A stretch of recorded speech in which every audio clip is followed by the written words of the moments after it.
Welcome to the second episode of the third series of the Tessa Talks To podcast. In this series, I am exploring what music means to musical couples. Today, I am chatting with Natalie and Ashok Klouda. Natalie is a violinist and composer.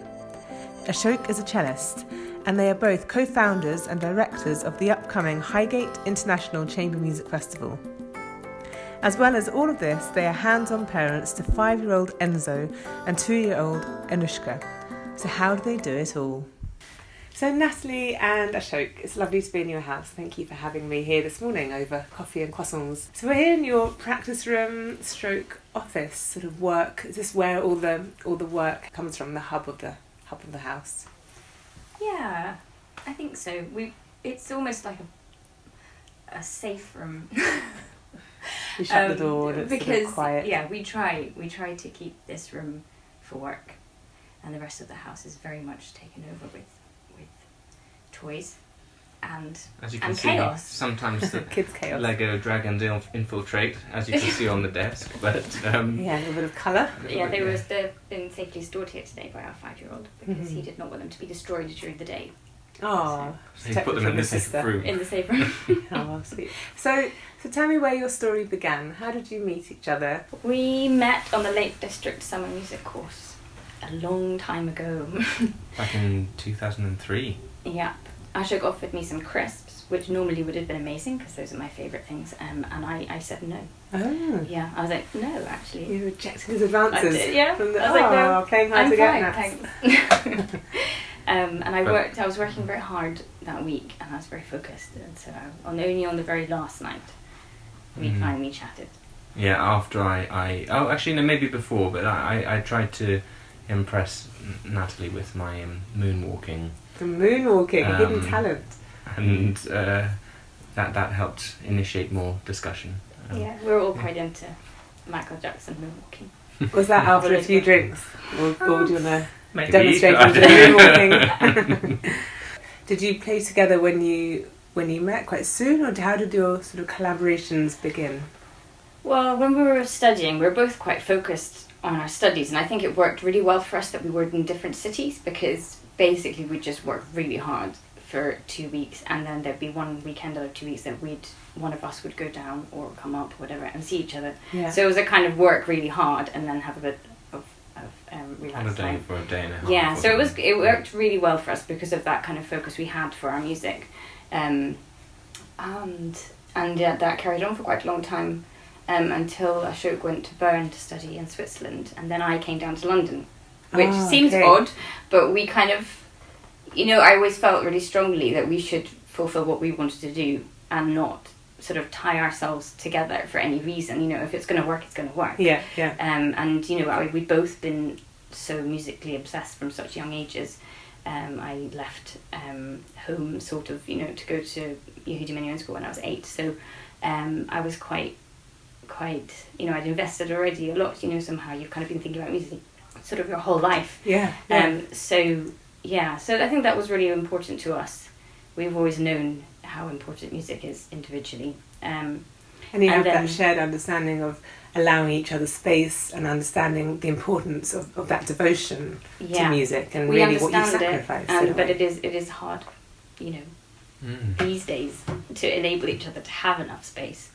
Because when you need to know where someone's shoe is, because you've got to get them off to school, it's a bit tricky to kind of, have this, the kind of that golden, you'd never go into each other's practice room when you're working, you just never would do that. But now, of course, you have to just learn to be more flexible. And have you played a lot together as a violin and cello duo?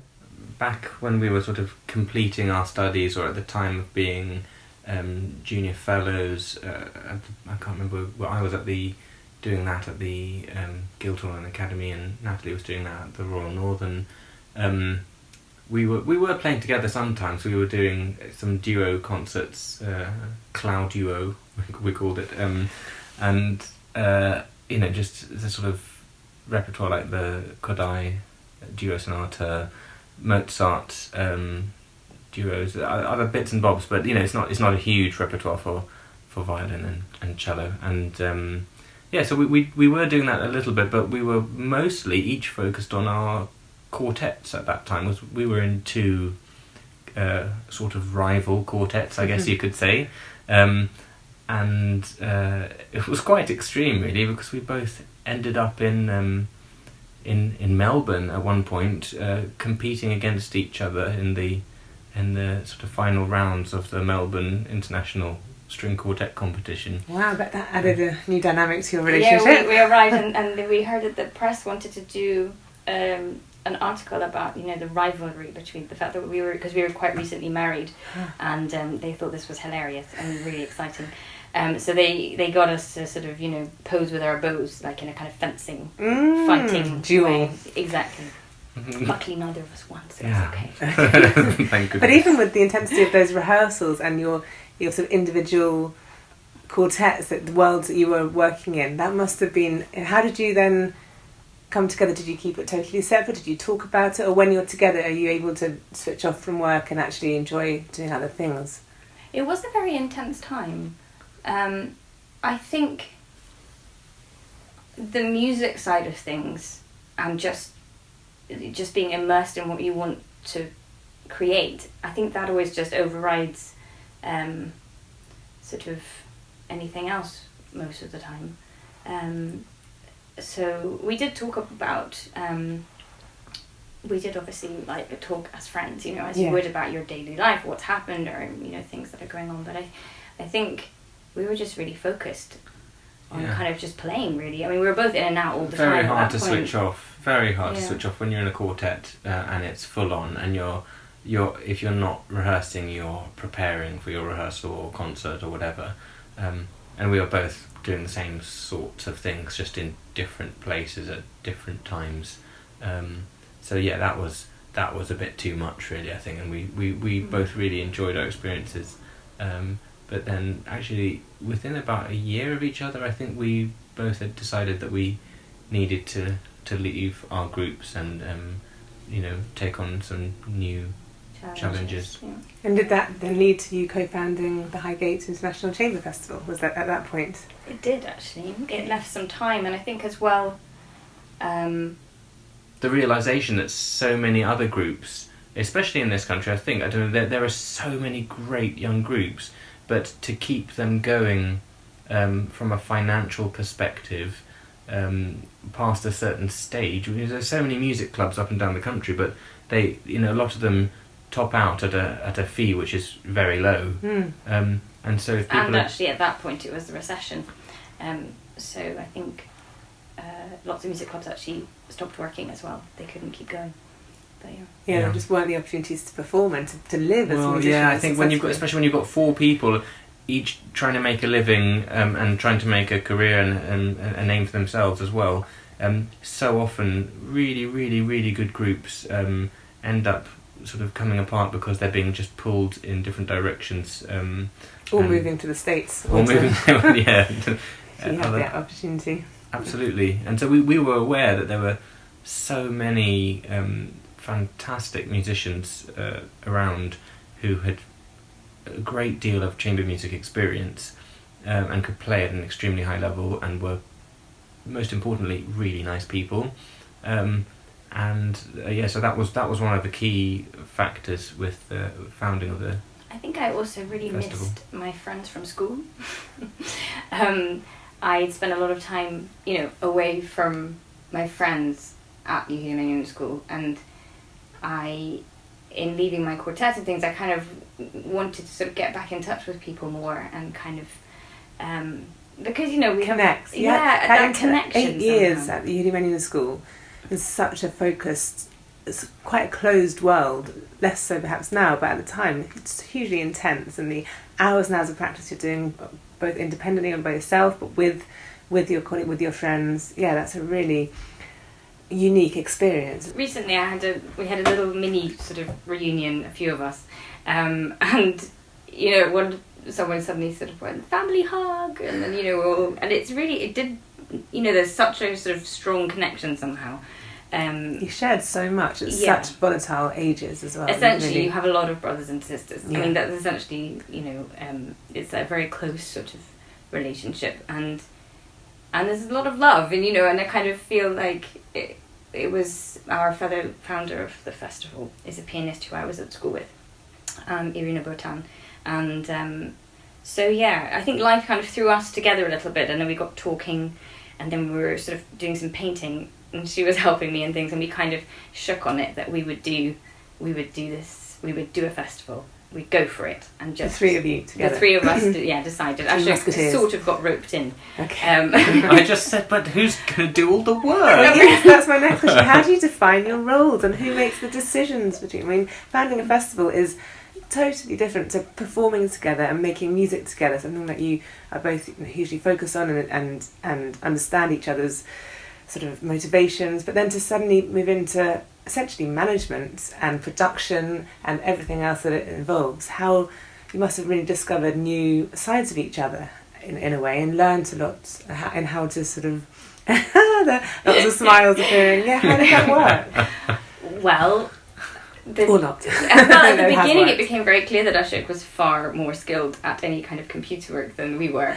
and we did have some heated debates because we very quickly put together the first festival that we did. It was sort of 2 months, and Ashok was at the computer, and we were trying to get even some designs together, to create these things. It was all very much homemade, and I remember Ashok with the ruler at the monitor screen, trying to work out how to, and we were kind of no, more like this, no, more that way, more that way, and then poor Ashok was he was. So that was the level of my skill, which was still apparently far greater than Irina and Natalie's skill. At least she acknowledges it. That's the good style, isn't it? To know each other's strengths. It was just sort of, we just had to push through, didn't we? We did. We pushed through, and the joy of seeing. I remember the first moment when we saw a group of people that we put together. There wasn't us. We were not included, and we were standing, we were watching, and you just kind of well up, because you kind of see this magic on stage, and you sort of feel just so happy that you've in some way enabled that to happen. And all those moments of going and speaking to people, and you don't feel that you necessarily feel so confident to go and sort of talk to people and say, we're going to do this, and we really would love to use your venue, and would that be okay? All those moments are things that you've got to push yourself that bit further, because you're not just in a practice room, and you're not doing concerts that are organised. It's completely different. Comfort zone, But all of that was worth it, and so then I think that was instilled, that magic side of things, and the camaraderie, and the kind of, so. And the knowing the quality of the musicianship and the level of music that your community here in Highgate were going to be attending and receiving. And in terms of sort of our roles or decision making, I mean, I think the three of us, we knew that we shared very similar musical values, and so I think from a musical perspective, it's always been very easy to agree on things in terms of the program, or which artists are going to play well with which other artists in terms of the dynamic, and just how the sort of atmosphere that it's going to create, because there's so many amazing players, but not all of them are going to work well with each other. So yeah, we're pretty I think on the same wavelength about that, and we will just decide that together. How do you keep your relationship from becoming functional?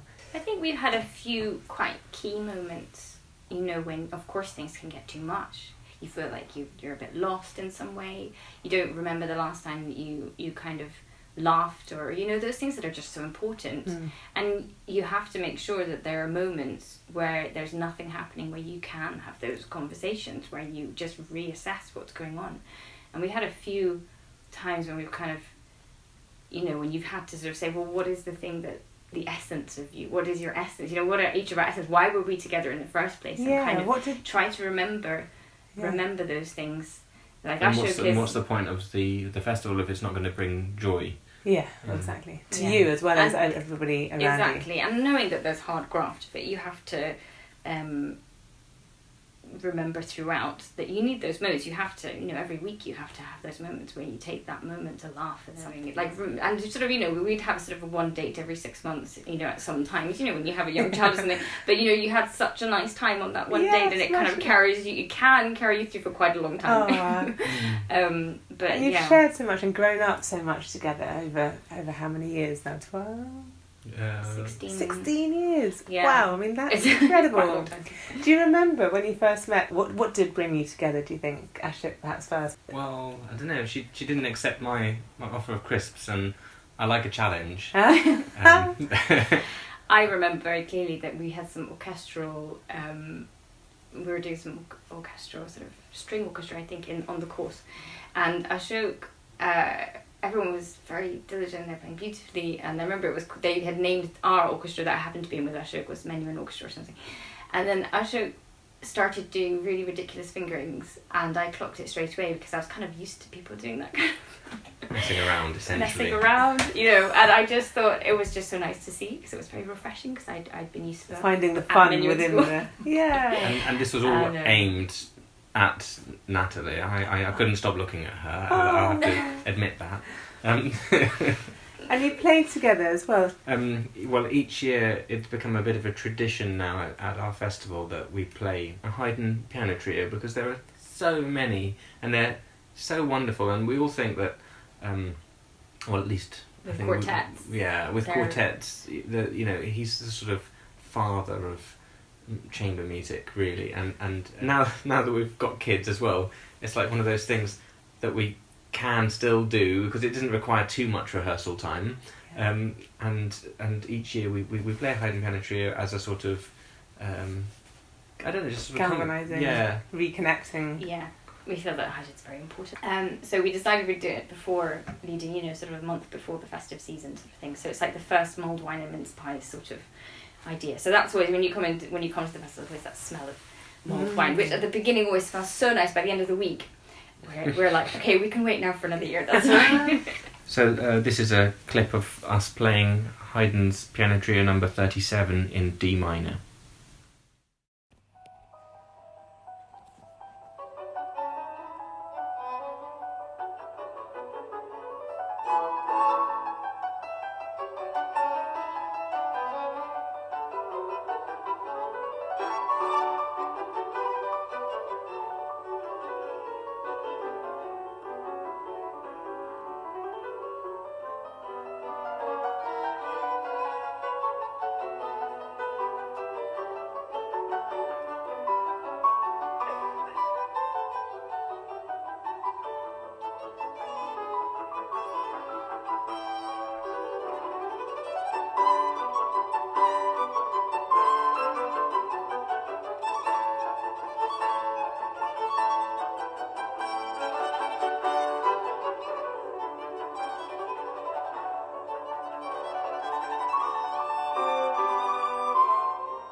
So as well as performing other people's compositions, Ashok, you've commissioned Nats to write a series of 6 miniatures for Baroque cello, each one paired to a specific Bach suite.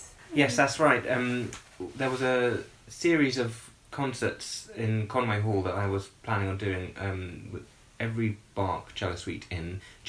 There were half-an-hour concerts, and there was a little bit of space in each for something else, and these concerts were going to be on Baroque cello. So I borrowed a really, really nice Baroque cello from the Royal Academy of Music in London. Thank you very much to them. And we thought that actually there's so much contemporary music for modern cello, for solo cello, but there wasn't much that we knew of, at least, for Baroque cello. Because it is sort of a different instrument. I mean, it has a very different response and different sound, the uncovered gut strings. And so, Natalie thought it'd be a really cool idea if we could pair little sort of miniature 2 minutes, 3 minutes works, and with each one of the suites, and take something in terms of the character, even the character of one movement or a specific part of one movement, and make a sort of pairing to that. So I asked Ashok to sort of almost circle the bits that he loved in each individual suite. So I got a feel for the moments that he loved. And then I was a bit stumped because I kind of thought, these are going to be paired with Bach, that's a little intimidating, especially harmonically, well, every way, but harmonically as well. And I thought, what am I going to do? How am I going to get this to work? And then suddenly I realised that, of course, Ashok, he's half Indian. And I had, I was quite influenced by Indian classical music at the Hindimanian school, because of course the Hindimanians link with Ravi Shankar and everything, and so we had people come to school and they showed us about the incredibly complicated Indian classical sort of tradition. And so I always had a huge respect for that, and I also thought that the delicacy of the phrasing of those musical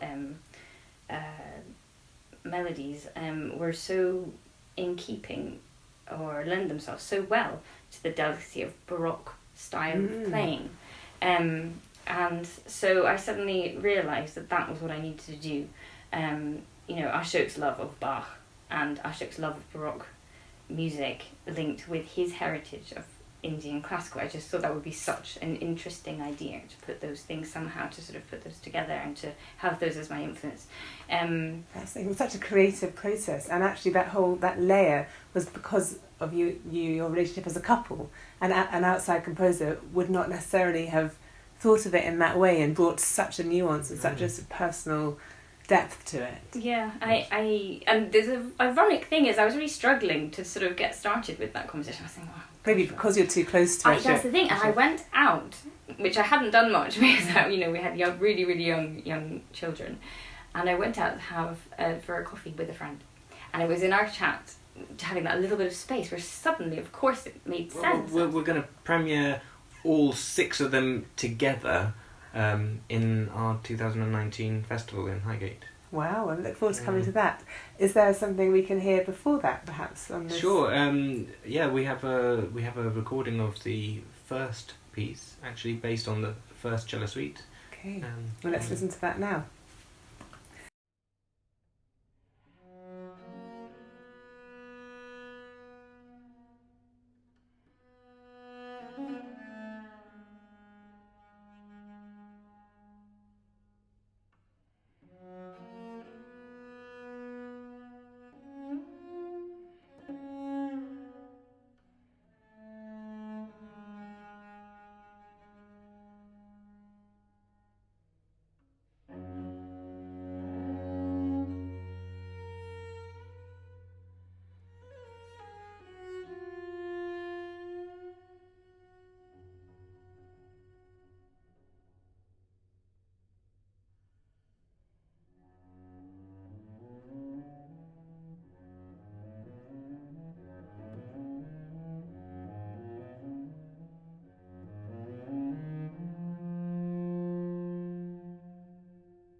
That sounds so inspiring.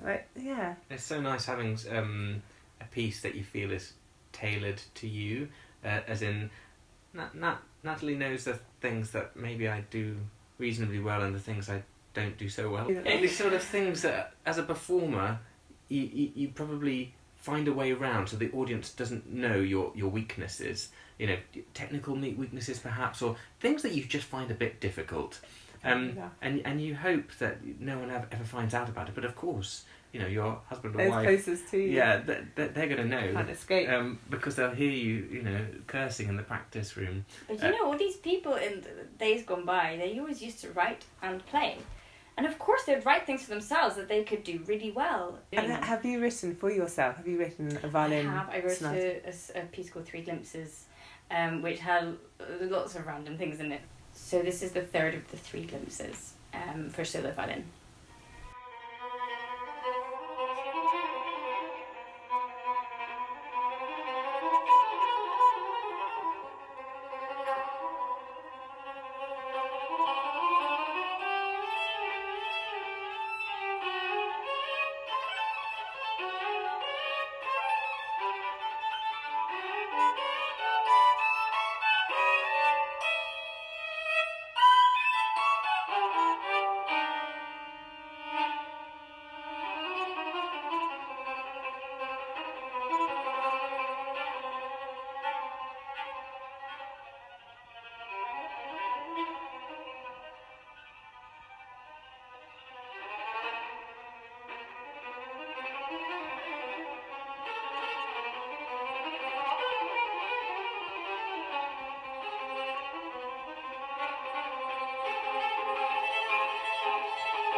And who else has commissioned you, Natalie, as a composer?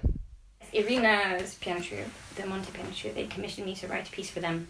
Again, really fantastic, because when you know people well, it's so much fun to write for them. And also having the experience of knowing what an intense group is like, and you have these strong personalities, and the balance between those was already interesting. But the commission was to be writing something for a concert in the Schumann House in Bonn, and the concert was going to include Robert Schumann, Clara Schumann, and Brahms.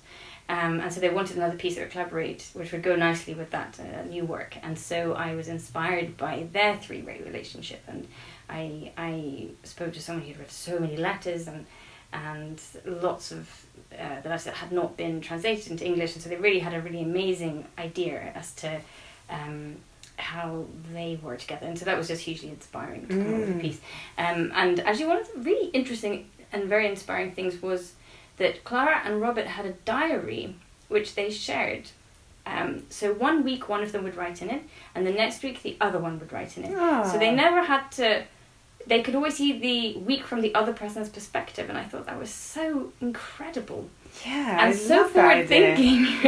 And like, you know, the times when you're trying to, you misunderstand each other for whatever reason, I just thought that was very inspiring. And they are amazing. I mean, 8 children doing everything they were doing. I mean, that's like the ultimate kind of, you know, I mean, whatever we're doing is nothing compared to what they were doing. Yeah, it's amazing that you're able to keep up composition, violin playing at the level that you are, and being a mother. It must be hard to juggle all three, but I guess you just find certain times for different focuses.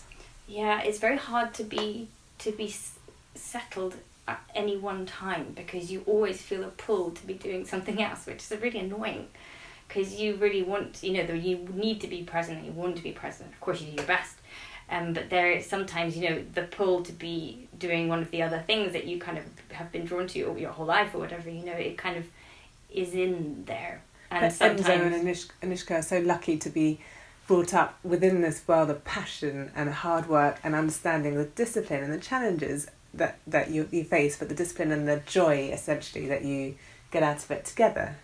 Yeah, I hope so. And then occasionally you get asked to do something like the CBBS prom, and you go, yeah, you're definitely going to do that. And then they come and you see how much happiness they have because they've been included in that, and it's, you know, and so then, yeah, there's a new hierarchy of all the things that you kind of aspire to do, you know, anything children-wise, you kind of... Zingzillas. Yeah, you're like, I will be a hero! And I think that everyone plays an instrument, which is nice. I mean, I think that, you know, they've both got their little tiny violins. Oh. We're thinking of getting Anishka a cello for her birthday. Yes. Which she has expressed an interest in.